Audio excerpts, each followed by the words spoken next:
অনেকে আমার থেকে জানতে চেয়েছেন যদি কারোর সাথে লেনদেন করি সেক্ষেত্রে আসলে আমার কি কি ডকুমেন্ট নেওয়া দরকার। আবার অনেকেই প্রশ্ন করেছেন যে চেক নিয়েছি, আমি মামলা করতে পারবো কিনা। অনেকেরই প্রশ্ন, একটা লেনদেন করতে আমার কি কি ডকুমেন্ট নেওয়া উচিত।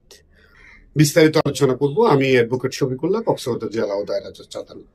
আধার দিয়েছেন, আপনার কাছে চেক আছে কিন্তু স্টাম্প নাই, আপনি আসলে মামলা করতে পারবেন কিনা। আইনে চেক নেওয়ার বিষয়টাই আলোচনা করেছে। স্টাম্প যদি আপনি নাও নেন সেক্ষেত্রে আপনি তার বিরুদ্ধে মামলা করতে পারবেন। এখন চলুন, একটা লেনদেন করতে গেলে আমার কি কি ডকুমেন্ট নেওয়া উচিত আমি ব্যক্তিগতভাবে পরামর্শ দিব। আপনি যদি কারোর সাথে লেনদেন করেন সেক্ষেত্রে আপনি তার থেকে একটা চেক নেবেন। তো অবশ্যই চেকের নেওয়ার কিছু নিয়ম কারণ আছে। চেকটা হচ্ছে যে আপনি তার সাইনটা ভেরিফাই করে নেবেন। এরপরে পিছনে চেকের পিছনেও সাইন দিতে হয়, সে দুইটা সাইন দিতে হয়, সেটাও আপনি নিশ্চিত করবেন। এরপরে পাশাপাশি আপনি একটা স্টাম্প করবেন 300 টাকার দামের, 300 টাকা মূল্যের একটা স্টাম্প আপনি করে রাখবেন। কারণ আমি আপনাকে বিস্তারিত আলোচনা করছি।